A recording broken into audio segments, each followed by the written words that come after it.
అంటే విగ్రహాల గురించి వాళ్ళు మాట్లాడలేదు కదా అట్లా చూసుకుంటే. ఇంకా ఎక్కువే మాట్లాడారు, కానీ వాళ్ళ మీద ఆయన యాక్షన్ తీసుకోలేదే.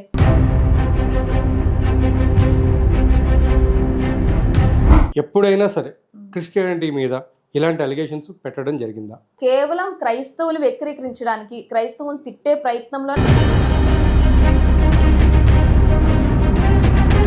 క్రైస్తవ్యం సంబంధించిన వాళ్ళే పెట్టారు కానీ ఇప్పుడు హైందవుల వైపు నుంచి అయితే ఎట్లాంటి ఇబ్బంది లేదు అక్కడ.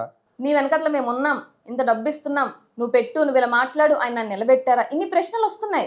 మేము వెళ్ళాం, రాధామోహన్ దాస్ కేసు పెట్టాం, తీసుకోలేదు, జస్ట్ పేపర్ రాసిచ్చాం, తీసుకున్నారు అంతే, కేసు ఫైల్ చేయలేదు.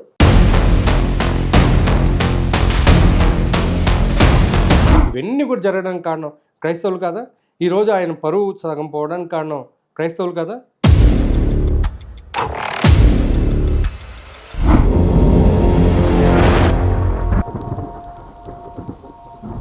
హాయ్ హలో నమస్తే, నేను మీ యాంకర్ నాగేంద్రని. ఈరోజు మనం అభినయ్ గారి వైఫ్ అయినటువంటి సుప్రియ గారిని కలవడం జరిగింది. సో మన ఐరా మీడియాలో ఈరోజు సుప్రియ గారిని కలవడానికి మెయిన్ రీజన్ ఏంటంటే, సుప్రియ గారు ఒకానొక ఛానల్లో ఎవరైతే అజయ్ బాబు గారి మీద కేసు పెట్టడం జరిగిందో ఆ విషయం మీద మాట్లాడడం జరిగింది. అసలు జోసెఫ్ గారితో మాట్లాడడానికి గల కారణం ఏంటి అనేది ఆవిడని అడిగి తెలుసుకుందాం. అండ్ మాట్లాడిన తర్వాత ఆవిడకి ఏం అర్థమైంది అవన్నీ కూడా ఆవిడని అడిగి తెలుసుకుందాం. నమస్కారం సుప్రియ గారు, ఎలా ఉన్నారు? ఫైన్, మీరు ఎలా ఉన్నారు? బాగున్నానండి, నైస్, థ్యాంక్ యూ. సుప్రియ గారు, మీరు ఒకానొక ఛానల్లో జోసెఫ్ అనేటువంటి ఒక పర్సన్తో మాట్లాడడం జరిగింది. ఆయన వచ్చేసి అజయ్ బాబు గారి మీద కేసు పెట్టడం జరిగింది. బట్ ఏంటంటే ఇక్కడ ప్రతి ఒక్కరు మర్చిపోయేది ఏంటంటే, ఇక్కడ హైందవులకు సంబంధించిన వాళ్ళు కూడా కేసు పెట్టడం జరిగింది. సో అవన్నీ మర్చిపోయి కానీ కేవలం జోసెఫ్ గారితోనే మీరు మాట్లాడడానికి గల కారణం అంటే ఆయన్నే లైవ్లోకి తీసుకొచ్చారు. ఎవరైతే మనల్ని కేసు పెట్టారో జోసెఫ్ గారిని ఇంటర్వ్యూ చేసిన వాళ్ళు తీసుకొచ్చారు, మిగతా వాళ్ళు తీసుకురాలే. జోసెఫ్ గారు కేసు పెట్టారు, సో ఆయనతో మీరు మాట్లాడిన అని చెప్పినప్పుడు సో ఆయనతో మేము మాట్లాడడం జరిగింది. అక్కడ వేరే వాళ్ళు కూడా తీసుకొచ్చితే ఖచ్చితంగా మాట్లాడే వాళ్ళం, కానీ జోసెఫ్ గారు పెట్టినట్టు మాత్రమే బయటకు వచ్చింది, వేరే వాళ్ళు పెట్టినట్టు ఎక్కడ బయటికి రాలేదు. ఆయన మాత్రమే టాపిక్ రైజ్ అయింది కాబట్టి ఆయన కూర్చోబెట్టి మాట్లాడినప్పుడు మాట్లాడాం. ఓకే, ఏమర్థమైంది మీకు మాట్లాడిన తర్వాత? యాజ్ పర్ మై నాలెడ్జ్ నాకు అర్థమైంది ఏంటంటే, ఆయన ఇంటెన్షనల్గా పెట్టలే. యా, ఆయన మేరీ మాతను తిట్టాడు అని పెట్టారు. విగ్రహం తీసుకురండి, నేను ఇక్కడ పలగొడతాను, మేరీ మాత విగ్రహం తీసుకురండి, నేను ఇక్కడ పలగొడతాను అని చెప్పేసి ఆయన అజయ్ బాబు గారు మాట్లాడిన మాటలకి ఈయన హర్ట్ అయ్యి పెట్టడం జరిగిందని మాట్లాడారు. అజయ్ బాబు గారు విషయంలో చూస్తే ఒక్క సందర్భంలోనే ఎవరైతే ఎదుటి వ్యక్తి యాంకర్ గారు అడిగారో ఆ సందర్భంలో విగ్రహానికి సంబంధించి టాపిక్ వచ్చినప్పుడు ఆయన వర్షన్ మాట్లాడారు. అది ఆయన వరకు అది కరెక్ట్ అయినప్పుడు ఆయన చెప్పాల్సింది ఆయన చెప్పారు. ఆ వీడియో ఆయన చూసినప్పుడు, ఆయన మాట్లాడి కేసు పెట్టినప్పుడు కానీ వేరే ఛానల్స్లో జోసెఫ్ గారు మాట్లాడుతున్నప్పుడు కానీ ఒక వీడియో చూపించి, ఇగో ఇలా మాట్లాడాడు అజయ్ బాబు, అందుకే నేను కేసు పెట్టాను అని ఒక్క ఛానల్లో కూడా మాట్లాడలే. నేను పెట్టాను అంటున్నారు, ఎందుకు? సో అండ్ సో ఇలా తిట్టాడు కాబట్టి అని. అజయ్ బాబు గారు మాట్లాడింది మహా అయితే 1 month 2 months బ్యాక్, ఎందుకంటే స్టూడియోస్ మధ్యలో. కానీ దానికంటే ముందు ఒక 3 years బ్యాకే రాధా మనోహర్ దాస్ అనే వ్యక్తి అదే మేరీ మాత గురించి, అదే జీసస్ గురించి చాలా భయంకరంగా తిట్టాడు. ఒకసారి కాదు, చాలా సార్లు తిట్టాడు. ఆయన కనిపించలేదా వీడియో? ఆయన పెట్టాలనిపించలేదా? అజయ్ బాబు గారు ఎందుకు కనిపించారు? విగ్రహాల గురించి వాళ్ళు మాట్లాడలేదు కదా అట్లా చూసుకుంటే. రాధా మనోహర్ దాస్ అనే వ్యక్తి ఖచ్చితంగా మాట్లాడాడు. ఆయన విగ్రహాల గురించి మాట్లాడారు, మీరు విన్నారా? విగ్రహాల గురించి కాదు, మేరీ మాత గురించి మాట్లాడారు, జీసస్ గురించి మాట్లాడారు. ఆయన ఎక్కువగా వక్రీకరిస్తుంది క్రిస్టియానిటీనే కాబట్టి అందులో ఆయన విషయాలు ఉన్నాయి. ఎవరైతే జోసెఫ్ అనే వ్యక్తి సో అండ్ సో అజయ్ బాబు గారు ఇట్లా మాట్లాడని బాధపడి పెట్టారో, మిగతా వాళ్ళు కూడా మాట్లాడారు, చాలా దారుణంగా మాట్లాడారు. అజయ్ బాబు గారు కన్నా ఇంకా ఎక్కువే మాట్లాడారు, కానీ వాళ్ళ మీద ఆయన యాక్షన్ తీసుకోలేదే. ఎందుకని? ఎవరో వెనకాలండి ఆయన్ని ప్రోత్సహించి ఆయన ముందు పెట్టి ఇదంతా నడిపిస్తున్నారు. ఎందుకంటే క్రిస్టియానిటీకి గొడవ పెట్టడానికి. ఇక్కడ మీరు చెప్పిన క్రిస్టియానిటీకి గొడవ కాదండి, ఇక్కడ హిందువులకి క్రిస్టియానిటీకి మధ్య గొడవలు పెట్టడానికి క్రిస్టియానిటీలోనే కొంతమంది మతోన్మాదులు చేసేటువంటి ప్రయత్నాలు అని అనుకోవచ్చు కదా. అయ్యుండొచ్చు, అది కూడా అయ్యుండొచ్చు. ఎందుకంటే 2022 వరకు కూడా ఎప్పుడైనా సరే క్రిస్టియానిటీ మీద ఇలాంటి అలిగేషన్స్ పెట్టడం జరిగిందా, చేయడం జరిగిందా? ఎవరైనా కానీ హైందవ నుంచి 2021 నుంచి స్టార్ట్ అయింది.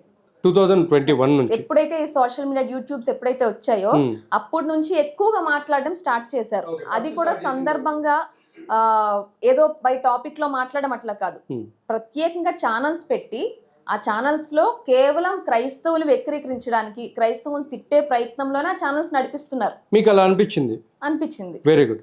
అయితే ఇక్కడ ఇంకొక విషయం నేను మిమ్మల్ని అడగాల్సింది ఏంటంటే, అదే 2021లో చూసుకుంటే చాలామంది ఇప్పుడు ఈరోజు చాలా పెద్ద పాస్టర్లుగా ఎవరైతే పిలువబడుతున్నారో వాళ్ళు హిందూ దేవీ దేవతలను వక్రీకరించి మాట్లాడడం జరిగింది. ఫస్ట్ స్టార్ట్ చేసింది వాళ్ళు.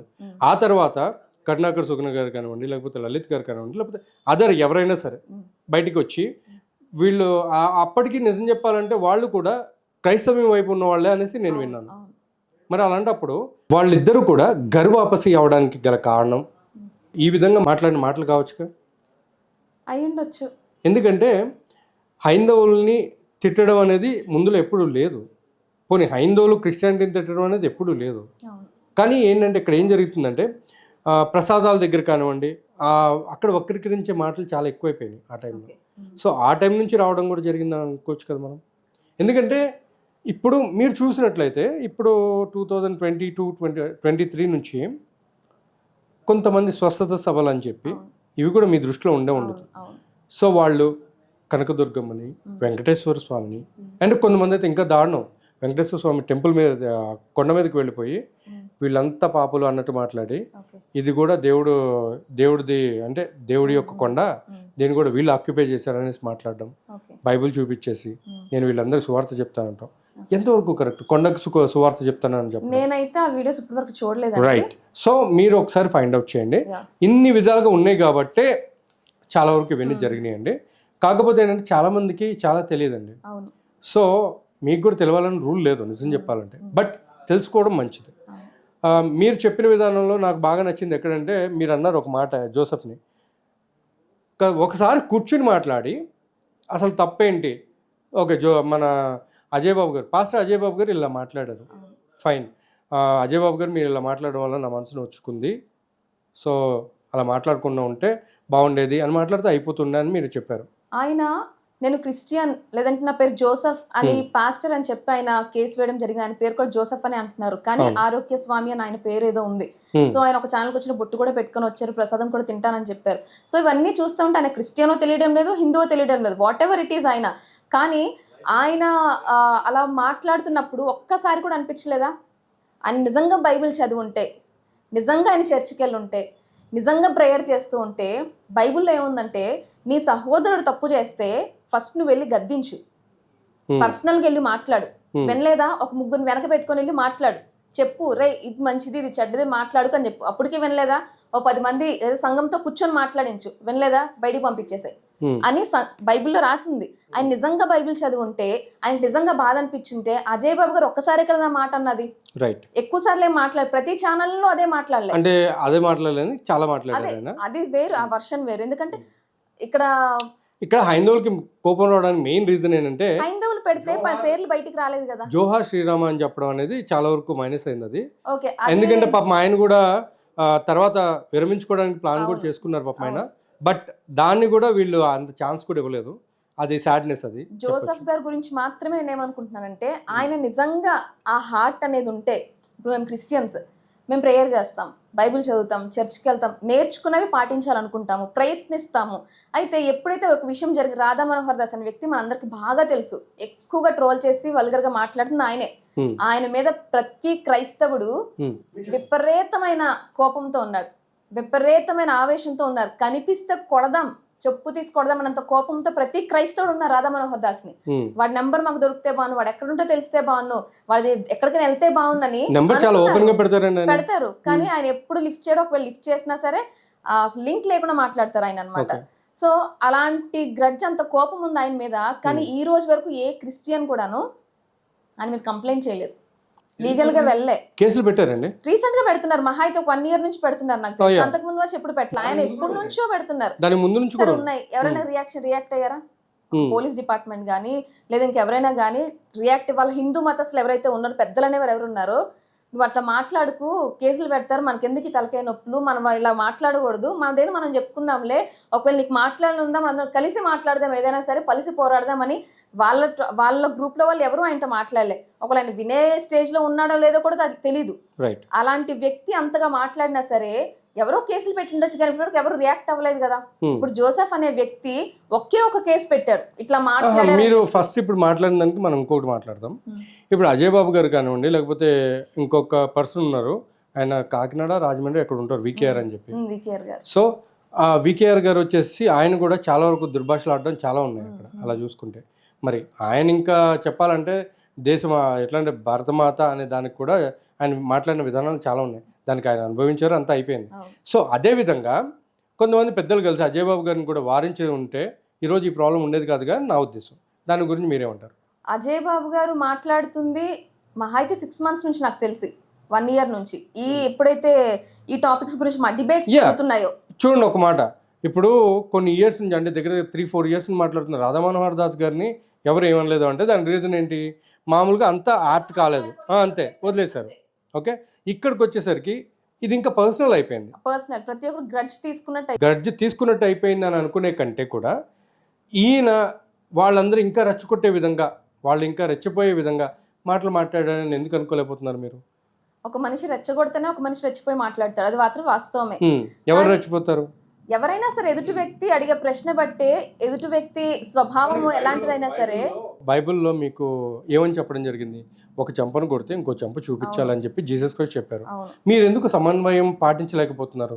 ఇప్పుడు వరకు ప్రతి క్రైస్తవుడు అలాగే బ్రతికాడు. ఇప్పటి వరకు ఇప్పటికీ అలాగే బ్రతుకుతాడు. నిజంగా క్రైస్తవులు అలా ఉన్నారు కాబట్టే గవర్నమెంట్ అంటుంది, బయట చాలా చెప్తున్నారు, ఏంటి రాష్ట్రంలో రాజకీయం చేస్తున్నారు దీన్ని, లేదంటే చాలా క్లమ్జీ చేస్తున్నారు, క్రైస్తవ్యాన్ని తీసుకొచ్చి రాష్ట్రం అంతా చాలా ఇబ్బంది పెడుతున్నారు అంటున్నారు. ఇబ్బంది పెట్టే వాళ్ళే అయితే ఈ పాటికి బస్సులు తగలబడాలి, మొత్తం రాష్ట్రం అంతా ఎక్కడికక్కడ జనాలు ఆగిపోవాలి. కానీ ఏమీ జరగలే, జస్ట్ అరుస్తున్నారు.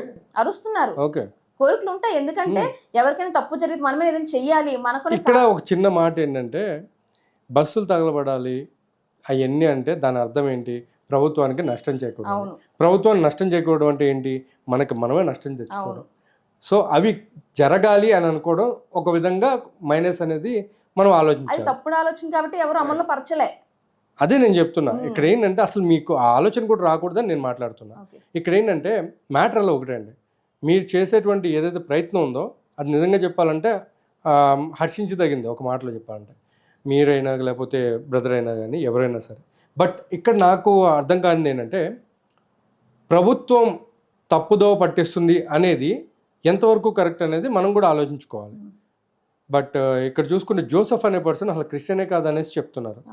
సో ఇక్కడ మీ వరకు ఆలోచించే విధానంలో అసలు జోసెఫ్ అంటే మీకేం అర్థమైంది మాట్లాడిన తర్వాత? ఆయనకి అసలు మాట్లాడడం రాదు. సూపర్. నెక్స్ట్, సమాధానం చెప్పడం కూడా రాదు. ఆయనకి నా చిన్నమ్మాయినే, నేను వయసులో చిన్నదాన్ని, మాట్లాడే విధానం కూడా తెలియదు. అడిగే క్వశ్చన్ ఒకటి, చెప్పే ఆన్సర్ ఒకటి. ఆయన కేసు ఎందుకు పెట్టాడు కూడా ఆయన తెలియదు.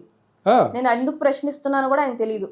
ప్రతి ప్రశ్నకు ఒకటే సమాధానం, వీఆర్ సిటిజన్స్, మనం శాంతి భద్రతలో ఉండాలి, ఇవి కోపాలు తాపాలు మరణాలు ఉండకూడదు అంటున్నారు. ఆయన ఒకటే ప్రశ్న అడిగాను నేను, మీకు నిజంగా శాంతి భద్రతే ఉండాలనుకుంటే, ఒకరి మీద కోపాలు ఉండకూడదు అనుకుంటే, ఒక పక్క ప్రవీణ్ పగడాల గారు చనిపోయినందుకు 2 రాష్ట్రాలు కూడా అనుమానాస్పద స్థితిలో ఉండిపోయారు. ఇది యాక్సిడెంటా మర్డరా అనే ఒక సిచ్యువేషన్ ఏంటి గవర్నమెంట్ రిలీజ్ చేస్తుంది, ఆన్సర్ ఏమొస్తుంది, ఏం చెప్తారు అనే దానికోసం ఈగర్గా వెయిట్ చేస్తున్నారు. దానికోసం చాలా రాష్ట్రం అంతా ఇబ్బంది పడుతుంది. అదే సిచ్యువేషన్లో ఆయన ఒక్కసారి ఆలోచించి ఈ టైంలో అజయ్ బాబు మీద కేసు పెడితే, ఎందుకంటే ఆయన వాయిసే ఎక్కువ వినిపిస్తుంది రాష్ట్రంలో, తర్వాత అభినయ్ గారు, తర్వాత సో అండ్ సో చాలా మంది వాయిస్ వినిపిస్తుంది. ఇప్పుడు ఈ యాక్షన్ తీసుకుంటే అసలు దీనికి కంపారిజన్ లేదు. ఎందుకంటే ఇక్కడ డెత్, ఇక్కడ మతం. డెత్ కి మతానికి సంబంధం లేదు ఇక్కడ. అసలు మతం అంటే ఇక్కడ నిజం చెప్పాలంటే ఇది పెట్టిన కేసు కూడా క్రైస్తవ్యానికి సంబంధించినటువంటి విగ్రహాల గురించి కదా. అంటే ఇక్కడ ఏంటి, క్రైస్తవ్యం సంబంధించిన వాళ్ళే పెట్టారు కానీ ఇప్పుడు హైందవుల వైపు నుంచి అయితే ఎట్లాంటి ఇబ్బంది లేదు అక్కడ. అందుకే ఆయనకు బ్రెయిన్ లేదన్నాను. నిజంగా ఆయనకు బ్రెయిన్ ఉంటే, నిజంగా ఆయన ఆలోచించుంటే, మా క్రైస్తవుడు ఒక వ్యక్తి చనిపోయాడు, ఒక గొప్ప వ్యక్తి, ఆయన గురించి తెలుసో తెలియదు కూడా నాకు తెలియదు. జోసెఫ్ గారి గురించి అసలు ఆయన గురించి చాలా మందికి తెలియదని చాలా మాట్లాడుతున్నారు. మందికి తెలియదు. ఎందుకంటే ఆయనకు నిజంగా ఆలోచన ఉంటే ఈ టైంలో కేసు పెడితే ఖచ్చితంగా రాష్ట్రం ఇబ్బంది పడుతుంది. మళ్ళీ ఒక సస్పెన్స్ లాగా చాలా ఆలోచనలు అనుమానాలు తిరుగుతాయి. ఎందుకంటే ప్రవీణ్ పగడాల చనిపోయారా చనిపోయారా ఏం జరిగిందో ఎవరికి తెలియదు. ఇప్పుడు సడన్ గా అజయ్ బాబు గారిని కేసు పెట్టి వచ్చి పోలీసులు కూడా వచ్చి మేము అరెస్ట్ చేస్తున్నాము, ఒక వారెంట్ ఇవ్వలేదు, ఏమి ఇవ్వలేదు, కిడ్నాప్ చేసినట్టు తీసుకెళ్లిపోయారు. ఇంకంతా ఒక సిచ్యువేషన్ అంతా మారిపోయింది. ఏపీ అంతా డైవర్షన్ అయిపోయింది మొత్తం. ఏం జరుగుతుంది అని ఆయన అదే అడిగాను నేను. సార్ నిజంగా మీకు ఆలోచన ఉంటే అజయ్ బాబు కేసు పెట్టడం కరెక్ట్ కాదు అని మీ పెద్దలు కొంతమంది కూర్చొని ఈ ఇష్యూ సద్దు మరిగిన తర్వాత మనం మన పెద్దలతో మాట్లాడి కేసు డీల్ చేద్దాం అని మీరు అనుకున్నారా? అనుకోలేదు. నిజంగా ఆయనకి అజయ్ బాబు గారి కేసు పెట్టాలి అనుకుంటే ఫస్ట్ థింగ్ ఆయన ఏం చేయాలంటే ఆయన సంఘస్థులు లేదంటే ఆయన ఎక్కడైతే ఉన్నారో ఆయనకన్నా పైవారు ఎవరైతే ఉన్నారో వాళ్ళని సంప్రదించాలి, వాళ్ళతో మాట్లాడాలి. ఒక్కలే వెళ్ళి కేసు పెట్టి తీసుకుంటే ఎలా తీసుకున్నారు పోలీసులు? మేము వెళ్ళాం రాధామోహన్ దాస్ కేసు పెట్టాం, తీసుకోలేదు, జస్ట్ పేపర్ మ్యాచ్ తీసుకున్నారు అంతే. కేసు ఫైల్ చేయలేదు. 20 మంది కట్లే. రాజమండ్రిలో 20 మంది పాస్టర్స్ వెళ్ళి స్పందనలో ఎస్పీ ఆఫీస్కి వెళ్ళి ఇచ్చారు, స్పందన లేదు. స్పందన ఆఫీస్కి వెళ్ళగానే స్పందన లేదు. ఎఫ్ఐఆర్ ఫైల్ చేయలే, ఆయన మీద కేసు ఫైల్ చేయలే, పిలవలేదు. ఇప్పుడు జోసెఫ్ అనే వ్యక్తి అనామకుడు ఒకే ఒక వ్యక్తి వచ్చి కేసు పెడితే ఎఫ్ఐఆర్ ఎలా ఫైల్ చేస్తారు? దానికి కారణం ఏంటి? అంటే ఆయన డబ్బుకు లొంగిపోయాడా, లేకపోతే పోలీసులు ఏమైనా ఆయన వెనకాలకి ఎవరైనా పోలీసులు వెనక ఎవరైనా ఉన్నారా, ఈయన బలవంతం ఎవరైనా పెట్టించారా, నీ వెనకట్ల మేము ఉన్నాం, ఇంత డబ్బు ఇస్తున్నాం, నువ్వు పెట్టు, నువ్వు ఇలా మాట్లాడు, ఆయన నిలబెట్టారా? ఇన్ని ప్రశ్నలు వస్తున్నాయి. ఆయనతో మాట్లాడిన తర్వాత అర్థమైంది ఆయన శూన్యం, ఆయనకు నాలెడ్జ్ లేదు, ఆయన మాట్లాడలేడు. ఇప్పుడు మీడియాలో మాట్లాడుతుంది కూడా ఆయన కేసు పెట్టాడు కాబట్టి వచ్చి మాట్లాడుతున్నారు, లేకపోతే ఏ ప్రశ్నకు ఆయన సమాధానం లేదు. వి నీడ్ పీస్ అంటున్నారు. పీస్ చెడగొట్టింది ఆయన కదా, పీస్ ఎలా వస్తుంది? అంటే పీస్ చెడగొట్టింది మామూలుగా ఇప్పుడు ఎవరెవరి పేర్లు అయితే ఇప్పుడు లైవ్ లైట్లో ఉన్నాయో వాళ్ళు అని చెప్పేసి కూడా చాలామంది చెప్పడం జరుగుతుంది.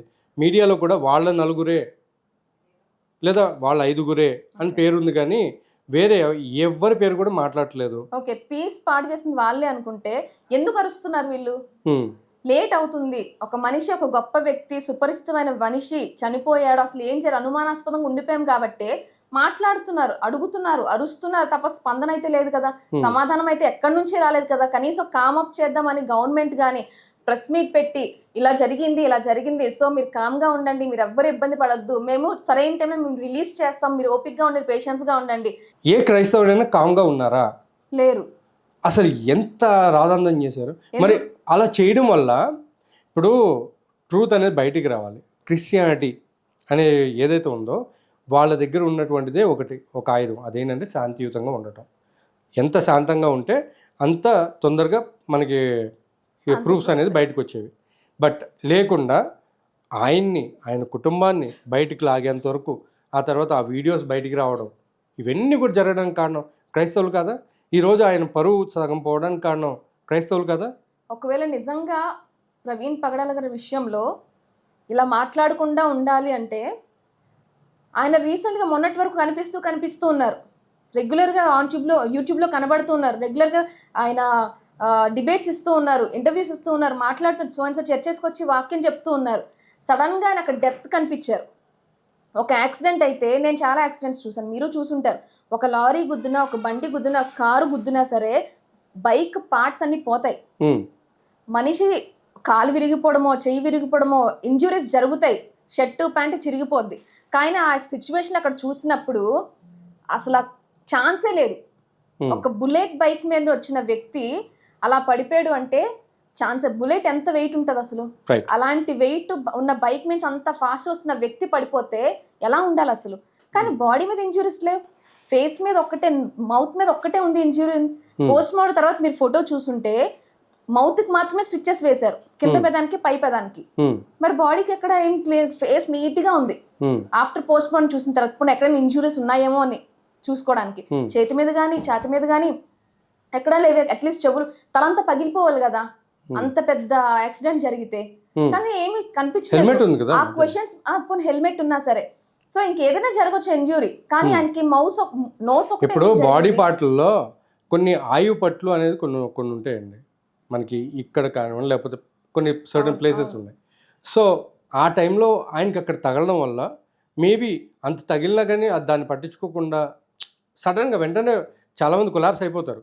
సో ఆయనకి తగిలిన వెంటనే ఆయన లెగిసి బండి లాపడానికి ట్రై చేసి ఉన్నారు. పోనీ అలా అనుకున్నా సరే ఆయన అనుకోకుండా యాక్సిడెంట్ జరిగిపోయింది అనుకుంటే ఓకే పాపం అనుకోకుండా జరిగిపోయింది ఇలాగా అనుకోవచ్చు. కానీ ఆయన ముందుగా పోస్ట్ చేశాడు, నాకు థ్రెట్ ఉంది, నన్ను చంపేయాలని చూస్తున్నారు, నీ మూతి పగలగొడతాం, నీ నాలుగు కోస్తాము అని వాళ్ళు చూపించి మరీ పోస్ట్ చేశారు. ఓకే, ఇది కంటిన్యూటీ ఉంటుందండి. వెరీ సూన్ మామూలుగా మనం మళ్ళీ సుప్రియ గారిని కలవడం జరుగుద్ది అండ్ ఈ ఇంటర్వ్యూని మళ్ళీ కంటిన్యూ చేస్తాం. అప్పటి వరకు